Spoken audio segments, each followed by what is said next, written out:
तो बेटा आज की क्लास हमारी केमिकल बॉन्डिंग केमिस्ट्री पर है, ठीक है। अब 11th क्लास का ये चैप्टर जो है बहुत इंपॉर्टेंट है 11th क्लास के लिए भी और नीट के लिए भी और IIT JEE के लिए भी, जो भी बच्चा इन एग्ज़ाम्स को देने वाला है। क्यों? क्योंकि बेटा यहाँ से कम 16 मार्क्स के क्वेश्चन आ जाते हैं, जो एवरेज बनती है 16 मार्क्स का मतलब 4 क्वेश्चंस बन जाते हैं हर बार। तो इसका मतलब अगर आप ये वीडियो देखते हैं, जिस वीडियो को मैं शुरू कर रहा हूँ, इस वीडियो को शुरू से एंड तक देख लेना, आपके 4 क्वेश्चन एटलीस्ट ज़रूर बन जाएंगे यहाँ से, और 16 मार्क्स। अब मैं नहीं बोल रहा कि एग्जैक्ट क्वेश्चन यहीं से उठ के आ जाएगा, पर कॉन्सेप्ट यही होगा, आपको सिर्फ प्रैक्टिस करनी है। मैं आपको शॉर्टकट ट्रिक्स बताने वाला हूँ, और ऐसे शॉर्टकट नहीं है कि हवाबाजी हो रही है, नहीं, बिल्कुल बढ़िया तरीके से फुल रिवीजन हो जाएगा आपका चैप्टर का। चलो देखो, केमिकल बॉन्डिंग के कुछ हैक्स देखते हैं। क्या हैक्स हैं भाई? एक चीज़ होती है बॉन्ड ऑर्डर, एक होती है बॉन्ड लेंथ। अब इनकी शॉर्ट फॉर्म लिख रहा हूँ मैं, BO BL, आगे शॉर्ट फॉर्म्स का यूज़ करूँगा, ठीक है। बॉन्ड स्ट्रेंथ, ताकत कितनी है, तो BS। बॉन्ड डिसोसिएशन एनर्जी, तो BDE, ठीक है। हाइब्रिडाइजेशन एंड शेप, ज्योमेट्री जिसे बोलते हैं। ये सारी चीज़ें बेटा हम पूरे के पूरे इस चैप्टर में पढ़ के आए हैं, ठीक है। अब कैसे पता चलेगा, कोई आपको एलिमेंट दे दिया जाए कि उसका बॉन्ड लेंथ क्या है, उसका बॉन्ड स्ट्रेंथ क्या है, और क्वेश्चन सीधा सीधा भी नहीं आता। क्या आता है कि बहुत सारे एलिमेंट होंगे, 3 4 5 एलिमेंट होंगे, उनकी बॉन्ड ऑर्डर को डिसेंडिंग ऑर्डर में, बॉन्ड स्ट्रेंथ डिसेंडिंग या असेंडिंग ऑर्डर में, बॉन्ड लेंथ असेंडिंग या डिसेंडिंग, बॉन्ड स्ट्रेंथ असेंडिंग या डिसेंडिंग ऑर्डर में अरेंज करने को आएगी, या अरेंज कर रखी होगी। आपको पहचाननी है कौन सी सही है या गलत है, ठीक है। ये क्वेश्चन बेटा कभी भी पेपर उठाकर देख लेना आप, आपको ये क्वेश्चन ज़रूर देखने को मिल जाएंगे, नहीं तो हाइब्रिडाइजेशन और ज्योमेट्री से मिल जाएगा क्वेश्चन, ठीक है। चलो अब देखते हैं। अब ये रेशियो जो बेटा मैं बता रहा हूँ, ये जो रिलेशन बताने जा रहा हूँ, इस रिलेशन को बिल्कुल ऐसे याद कर लो जैसे आपने बेटा जनगण मन याद कर रखा है। वो भी याद नहीं है तो ABCD कर रखी है, अब वो भी याद नहीं है तो 11th क्लास में गलती से आ गए तुम, ठीक है। अब देखो, बॉन्ड ऑर्डर हमेशा किसके बराबर होगा? Directly proportional to bond strength, और bond strength bond dissociation energy के बराबर होगी। और ये तीनों चीज़ें किसके इन्वर्सली प्रोपोर्शनल होंगे? बॉन्ड लेंथ की। इसका मतलब बॉन्ड ऑर्डर डायरेक्टली बराबर होगा किसके? बॉन्ड स्ट्रेंथ के, बॉन्ड डिसोसिएशन एनर्जी के, लेकिन इन्वर्सली प्रोपोर्शनल होगा, ठीक उल्टा होगा बॉन्ड लेंथ की। ये चीज़ याद हो गई तो अगली चीज़ पर बढ़ते हैं। देखो भाई, मान लो सबसे पहले मुझे क्या पता चलेगा कि बॉन्ड ऑर्डर किसका क्या होता है, तो याद करने की ट्रिक बता रहा हूँ बेटा। जिसके इलेक्ट्रॉन नंबर 10 होंगे, कितने? 10, जैसे B2 अब 10 हैं, तो बेटा इसकी याद रखना, इसका बॉन्ड ऑर्डर होगा 1। कितना होगा? 1। और बॉन्ड ऑर्डर कैसे इंक्रीज हो रहा है? 0.5 0.5 0.5, ठीक है, मतलब 0.55 इंक्रीज हो रहा है, ठीक है। तो B2 जिसका 10 इलेक्ट्रॉन है, यहाँ से शुरू है मान लो, तो उसका बॉन्ड ऑर्डर क्या है? 1। अब जिसका 11 इलेक्ट्रॉन है, जैसे C2 प्लस 1.5, C2 का 12 इलेक्ट्रॉन 2, N2 प्लस का 13 इलेक्ट्रॉन 2.5, है ना, और N2 के 14 इलेक्ट्रॉन कितने हो गए? 3। अब क्या होगा? 3 के बाद क्या होता है? 14 इलेक्ट्रॉन के बाद घटना शुरू होगा, और घटेगा भी किस ऑर्डर में? 0.5 0.5 0.5, ठीक है। तो N2 माइनस 15 इलेक्ट्रॉन क्या हुआ? 2.5, ठीक है। O2 16 इलेक्ट्रॉन कितना हुआ? 2.5 से कम होगा 0.5 2। अब O2 नेगेटिव 17 इलेक्ट्रॉन कितना होगा? 0.5, और O2 2 नेगेटिव 1, ठीक है बेटा। तो इसको आपको याद कर डालना है।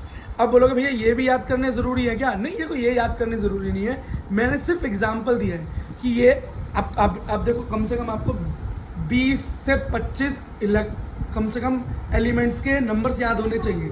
अगर आपको एलिमेंट्स के नंबर याद नहीं है, 20-30 तक एलिमेंट याद नहीं है 11th-12th क्लास में भी, तो बेटा आपके लिए प्रॉब्लम है केमिस्ट्री में। आपको कम से कम 20 तक इलेक्ट्रॉन तो फ्रिक्वेंटली याद होने चाहिए, बिल्कुल, ठीक है। कैसे? Hydrogen, helium, lithium, beryllium, boron, carbon, एकदम 20 तक आने चाहिए। और आपको अगर वो याद है तो बेटा उनकी आपको नंबर ऑफ इलेक्ट्रॉन पता होना चाहिए, और number of electron is equals to the number of atom, जो भी उसका नंबर होगा, है ना, वो उसके इक्वल होता है। ये चीज़ बेटा हमें बिल्कुल याद होनी चाहिए, ठीक है। अब ये मैंने कैसे बनाया, ये तो आपको पता है भैया, कार्बन है, कार्बन का 6 होता है नंबर इलेक्ट्रॉन। अब C2 का मतलब क्या हो गया? 6 + 6 12, तभी तो 12 बना, हाँ, तो ठीक है। तो याद रखना 10 इलेक्ट्रॉन हो तो बॉन्ड ऑर्डर 1 11, अब इस तरह से इंक्रीज होगा फिर बेटा 14 के बाद डिक्रीज होना शुरू हो जाएगा। या आप कह सकते हो कि बॉन्ड ऑर्डर 3 के बाद डिक्रीज होना शुरू होता है, इंक्रीज भी होगा 0.5 और डिक्रीज भी होगा 0.5 के हिसाब से। चलो जी, ये बहुत बढ़िया चीज़ हो गई। अब सीधा एक क्वेश्चन पर आ जाते हैं। अगर ये सारी चीज़ें याद हो गई तो क्वेश्चन करते हैं, देखो कितना मजा आएगा अभी। अब एक चीज़ और याद रखने को इंपॉर्टेंट चीज़, कुछ एलिमेंट्स ऐसे होते हैं जिनके इलेक्ट्रॉन सेम होते हैं, सेम इलेक्ट्रॉन मिल जाते हैं। जैसे N2 और CO को देखें, है ना, तो क्या होता है, इन दोनों के इलेक्ट्रॉन क्या है, सेम नंबर ऑफ इलेक्ट्रॉन्स। हाँ 14, सेम नंबर ऑफ इलेक्ट्रॉन। तो याद रखना जो आइसो इलेक्ट्रॉनिक स्पीसीज होती है, आइसो मतलब सेम इलेक्ट्रॉन, उनके बेटा बॉन्ड ऑर्डर भी सेम होते हैं, सारी चीज़ें सेम होंगी, इक्वली होंगी ना। ठीक है, अब एक एग्जांपल देखो भाई, यहाँ पर हमें कुछ देखा है N2 C2 B2। ठीक है, अब क्या है भाई, इनको अरेंज करो, बॉन्ड ऑर्डर और बॉन्ड लेंथ को इंक्रीज करो इनकी, किसकी बॉन्ड लेंथ सबसे ज़्यादा है और किसकी बॉन्ड ऑर्डर सबसे ज़्यादा है, तो बॉन्ड ऑर्डर बॉन्ड लेंथ को इंक्रीज करना है। मुझे पता है भैया बॉन्ड ऑर्डर तो इन्वर्सली प्रोपोर्शन होता है बॉन्ड लेंथ के। ठीक है, तो बॉन्ड ऑर्डर निकाल लूँ तो फिर बॉन्ड लेंथ इसका सिर्फ क्या होगा, उल्टा होगा, इन्वर्स होगा। ठीक है, देखो भाई अब N2 क्या है, N2 को चेक करो, हमने भी क्या देखा था, देखो ज़रा N2 कितने इलेक्ट्रॉन है, 14। क्या बनेगी भाई, बॉन्ड ऑर्डर 14 इलेक्ट्रॉन्स पे कितना है, 3 है। कितना है, 3 है, तो यहाँ पर लिख दिया 3। बस चेक करो अभी। अब C2 का चेक करो, C2 का मतलब 2 कार्बन, C2 मतलब 12 इलेक्ट्रॉन पर क्या बन रहा है, बॉन्ड ऑर्डर 2 बन रहा है। क्या बन रहा है, 2। तो C2 के नीचे क्या लिख दो, 2 लिख दो। अब B2 क्या, B2 पे क्या बन रहा है, 10 इलेक्ट्रॉन, इसका बॉन्ड ऑर्डर क्या बन रहा है, 1। अब 1 लिख दो। अब बेटा इसमें भी क्या ही कन्फ्यूजन है, अब तो आप आराम से अरेंज कर सकते हो ना कि N2 का क्या है 3, तो 3 सबसे ज़्यादा, फिर C2 का 2 और फिर B2 का 1। तो क्या हो गया ये बेटा, ये ऑर्डर बनेगा, 3 सबसे बड़ा, फिर 2 देन 1। अब बॉन्ड लेंथ क्या होगी इसकी, ठीक इन्वर्सली प्रोपोर्शनल होगी, तो क्या करेंगे, सिर्फ साइन चेंज कर दो, हो गया। तो बेटा इस तरह के नीट में IIT JEE में अगर क्वेश्चन आएंगे तो अब आपके क्वेश्चन रुकने नहीं चाहिए। सिर्फ क्वेश्चन कहाँ अटकेगा आपका, जब आपको पता ही नहीं होगा भैया कार्बन का, ऑक्सीजन का, नाइट्रोजन का एलिमेंट क्या है भैया, एटॉमिक नंबर क्या है। अगर आपको यही नहीं पता होगा तो फिर बेटा क्वेश्चन नहीं मिल सकता ये, और फिर आप बेटा डिजर्व भी नहीं करते हो एक्चुअली। फिर आप बेटा नीट का पेपर पास करना और IIT का पेपर पास करना डिजर्व नहीं करते, अगर आपको बेटा 20 से 30 एलिमेंट याद नहीं है और उनके एटॉमिक नंबर याद नहीं है तो। और कोई शॉर्ट ट्रिक बेटा काम नहीं आएगी। ठीक है, शॉर्ट ट्रिक क्या होता है, अल्टीमेटली आपको भुलाने में काम आती है। तो ये कॉन्सेप्ट से निकले हुए क्वेश्चन है, कोई शॉर्ट ट्रिक भी नहीं है, ये एक्चुअली चीज़ है जो मैंने आपको बताई है। ठीक है, तो अब बेटा bond order, bond strength, bond dissociation, bond length में प्रॉब्लम नहीं होगी, आराम से अरेंजमेंट बना सकते हो ना, किसी 2 एलिमेंट के बीच में भी कंपेरिजन आराम से कर सकते हो। अब बेटा नेक्स्ट चीज़ आती है और बड़ी ही इंपॉर्टेंट चीज़ है भाई, यहाँ से तो क्वेश्चन मिलता ही मिलता है, हाइब्रिडाइजेशन। हाइब्रिडाइजेशन का क्या मतलब है भाई, कि हाइब्रिड ऑर्बिटल्स बनती हैं। कब बनती हैं भाई, जब 2 ऑर्बिटल्स सेम एनर्जी की होती हैं, तो इलेक्ट्रॉन जब हाफली फील्ड होते हैं तो दोनों लास्ट वाली ऑर्बिटल्स क्या करती हैं, वो फ्यूज कर जाती हैं, जुड़ जाती हैं और एक नई हाइब्रिडाइज्ड ऑर्बिटल बना देती हैं। इसको हाइब्रिडाइजेशन बोलते हैं, हाँ उसको हाइब्रिडाइजेशन बोलते हैं। वो मोर स्टेबल होती है, हाइब्रिडाइज ऑर्बिटल ज़्यादा स्टेबल होती हैं, ज़्यादा अच्छे स्ट्रक्चर को जन्म देती हैं। अब जिसको हाइब्रिडाइजेशन बहुत ज़्यादा डीप पढ़ना है वो हमारी पुरानी वीडियो चेक कर सकता है, हाइब्रिडाइजेशन SVP इंस्टीट्यूट डालकर। लेकिन अगर हाइब्रिडाइजेशन की सीधा ट्रिक सीखनी है तो ट्रिक देख लो। ठीक है, देखो बेटा, अब हाइब्रिडाइजेशन किसी की फाइंड आउट करनी हो, अब साथ में बेटा हाइब्रिडाइजेशन की शेप्स होती हैं कुछ, है ना, अब उसे भी फाइंड आउट करना हो तो कैसे करेंगे, देखो उसका रिलेशन समझ लो। हाइब्रिडाइजेशन स्टेरिक नंबर के बराबर होती है, किसके, स्टेरिक नंबर। अब आप बोलोगे भैया स्टेरिक नंबर क्या है, SN। तो स्टेरिक नंबर होता है बेटा number of pi bond plus number of lone pair. इन दोनों को फाइंड आउट करके जोड़ दो, स्टेरिक नंबर निकल आता है, और जितना स्टेरिक नंबर होगा उसी हिसाब से हाइब्रिडेशन होगी। मैं आपको टेबल दिखा देता हूँ, ये आपको याद कर लेनी है भाई। देखो स्टेरिक नंबर अगर 2 हो, कितना हो, 2, तो बेटा उसकी हाइब्रिडेशन होगी sp हाइब्रिडेशन, मतलब s ऑर्बिटल और p ऑर्बिटल मिलकर बनाएंगी, और उसकी जो ज्योमेट्री, जो शेप बनेगी वो बनेगी लीनियर। क्या बनेगी, देखो बेटा जो पहली बार इस चीज़ को देख रहा है, फर्स्ट टाइम देख रहा है, चैप्टर को बिना पढ़े देख रहा है, तो उसको बहुत अजीब चीज़ें लगेंगी ये कि क्या हो रहा है, ये क्या चीज़ है, sp1 sp2 है ना, sp3 ये क्या चीज़ें हैं, ये उसको समझ नहीं आएगी। लेकिन उसको एक बार हाइब्रिडाइजेशन पढ़ना पड़ेगा, सिर्फ थियोरेटिकली वो पढ़ लेगा तो ये चीज़ें समझ में आनी शुरू हो जाएंगी। ठीक है, देखो अगर भाई स्टेरिक नंबर 3 हो तो sp2 हाइब्रिडाइजेशन होगी और शेप बनेगी ट्रायगोनल प्लेनर। अगर 3 हो तो sp3 और टेट्राहेड्रल शेप बनेगी। अगर 5 हो तो sp3d ट्राइगोनल बाइप्लेनर बनेगी और बेटा अब आगे देख लो, ठीक है, इसी तरीके से होने वाला है। अब बेटा सीधा कुछ क्वेश्चनों पर मूव कर जाते हैं, देखो कैसे करो, है ना। अब इसके लिए आपकी बेसिक 10th तक की ज्योमेट्री अच्छी होनी चाहिए। ज्योमेट्री से मेरा मतलब है केमिस्ट्री, केमिस्ट्री में जब शेप्स बनाते हैं हम। अब यहाँ पर बेटा एक एलिमेंट दिखाई दे रहा है आपको SF4, क्या SF4 मतलब सल्फर। अब SF4 है मतलब 4 फ्लोरीन 1 सल्फर, तो याद रखना बीच का मिडल एटम यही होगा। अब मिडल एटम पता होना बहुत ज़रूरी है, तभी तो लोन पेयर या वैलेंस इलेक्ट्रॉन्स पता लगा पाओगे। अब भाई वैलेंस इलेक्ट्रॉन क्या होते हैं, भाई वैलेंस इलेक्ट्रॉन होते हैं आउटर मोस्ट शेल के। हाँ, तो जब बेटा आप सल्फर को करते हो तो उसके आउटर मोस्ट शेल में कितने इलेक्ट्रॉन निकलेंगे, 6। कितने, 6 निकलते हैं, कर कर देख लेना, ठीक है, 6 निकलेंगे। अब बेटा नेक्स्ट चीज़ हमें चाहिए हाइब्रिडाइजेशन फाइंड आउट करने के लिए क्या चाहिए, लो मतलब हमें चाहिए स्टेरिक नंबर जो कि निकलता है सिग्मा बॉन्ड और लोन पेयर से।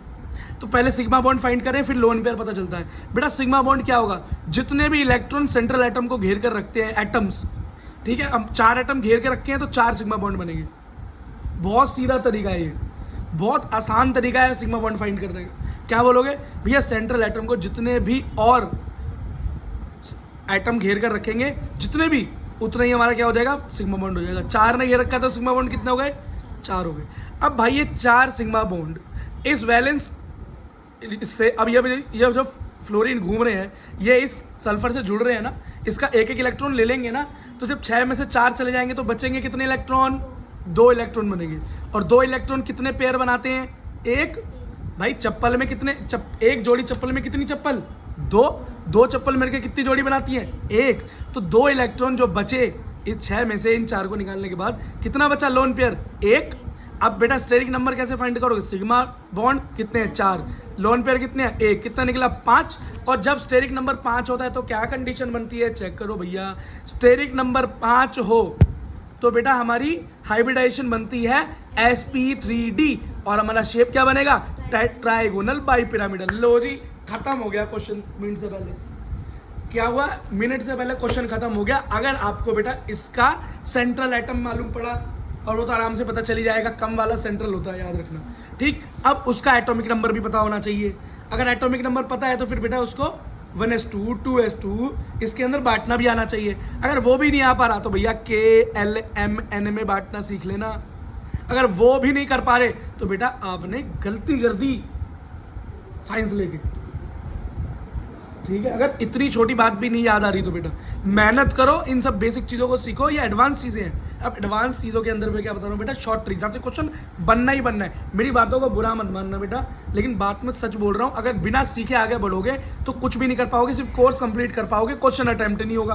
फिर आप बोलोगे जी नीट के पेपर में बायोलॉजी तो बहुत आसान थी जी, केमिस्ट्री बड़ी मुश्किल थी। बेटा इसमें मुश्किल क्या है, अब आप बोलोगे भैया एटॉमिक नंबर ही याद नहीं होता मुझे तो फिर बेटा उसके लिए तो कोई तरीका है ही नहीं। आर्ट्स भी ले लेते तो बेटा डेट्स याद करनी पड़ती, पानीपत का युद्ध कब हुआ, अकबर कब आया, और है ना ये सारी चीज़ें, तो वो भी तो इतना आसान नहीं है। चलो बेटा अगला H2O वाटर।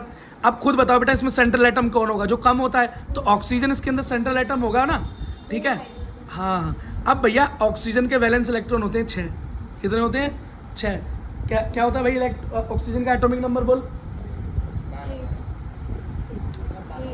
8, ठीक है भैया। 8 इलेक्ट्रॉन्स को तोड़ो तो कैसे तोड़ोगे, 2 और 6, तो वैलेंस इलेक्ट्रॉन कितने, 6।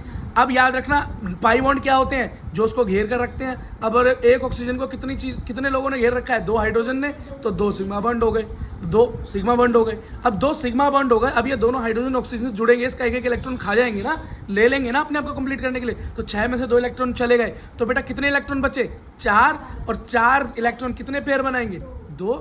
4 चप्पल तो कितनी जोड़ी, एक जोड़ी चप्पल में 2 चप्पल है, और 2 जोड़ी चप्पल में कितनी चप्पल, 4। तो 4 इलेक्ट्रॉन कितने बनेंगे, 2 लोन पेयर बनाएंगे। अब स्टेरिक नंबर क्या निकलेगा, सिग्मा बॉन्ड प्लस में lone pair, sigma bond 2 lone pair 2, तो स्टेरिक नंबर निकला 4। और जब 4 स्टेरिक नंबर होता है तो बेटा क्या कंडीशन होती है, स्टेरिक नंबर 4 होने पर sp3 हाइब्रिडेशन और टेट्राहेड्रल बेटा शेप निकल कर आ जाती है। कैसा लगा, आया मजा। चलो एक और कर लो भैया, I3 नेगेटिव, ठीक है, या आप इसे बोल सकते हो I2 नेगेटिव। I2 नेगेटिव, बात तो एक ही हुई ना, I3 नेगेटिव हो ना। अब I2 नेगेटिव क्यों कर दिया मैंने भैया, सेंट्रल एटम भी तो बनाना पड़ेगा इसका, नहीं तो कैसे निकालूंगा सिग्मा पाई बॉन्ड। अब सेंट्रल एटम क्या होगा, I होगा इसका, और 2 I से घिरा होगा, एक नेगेटिव मतलब एक फालतू इलेक्ट्रॉन है इसके पास, तो जो भी इसका वैलेंस इलेक्ट्रॉन निकलेगा उसमें एक इलेक्ट्रॉन फालतू प्लस कर देना, है ना, क्योंकि भाई नेगेटिव का मतलब क्या होता है, ये इलेक्ट्रॉन फालतू लेके बैठा हुआ है। अगर मैं बोलूँ क्रोलिन Cl नेगेटिव, इसका मतलब है कि भैया हाँ, तो चार्ज आता ही क्यों है भाई, नेगेटिव या पॉजिटिव चार्ज किसी के पास क्यों आता है, गेन और लॉस की वजह से आता है भाई। अगर कोई इलेक्ट्रॉन फालतू ले लेगा तो वो नेगेटिव आ जाएगा, और जितने इलेक्ट्रॉन फालतू लेगा उतना चार्ज नेगेटिव होगा। अगर यहाँ पे 2 नेगेटिव होता है तो मतलब 2 इलेक्ट्रॉन, और सिंगल नेगेटिव है तो मतलब सिंगल इलेक्ट्रॉन, और कुछ नहीं है तो मतलब बैलेंस है, इलेक्ट्रॉन और प्रोटॉन सेम है। तो याद रखना भैया, वैलेंस इलेक्ट्रॉन आई का कितना निकलता है इनका 7, एक इलेक्ट्रॉन फालतू, टोटल हो गया 8, सिग्मा बॉन्ड 2 आई से जुड़ा हुआ आयोडीन से तो 2 सिग्मा बॉन्ड, लोन पेयर कितने लगेंगे 2 बेटा, 8 के अंदर एसोसिएट हो जाएंगे तो 6 इलेक्ट्रॉन बचेंगे, 6 इलेक्ट्रॉन में पेयर कितने बने 3, तो लोन पेयर हो गया 3, तो बेटा स्टेरिक नंबर क्या निकल के आया, sigma bond plus lone pair 2 + 3 5, और बेटा जब 5 होती है तो निकल कर आती है sp3d ट्राइगोनल बाई पिरामिडल। ठीक है बेटा। अब एक लास्ट आपके लिए होमवर्क है जी आपके लिए BeCl2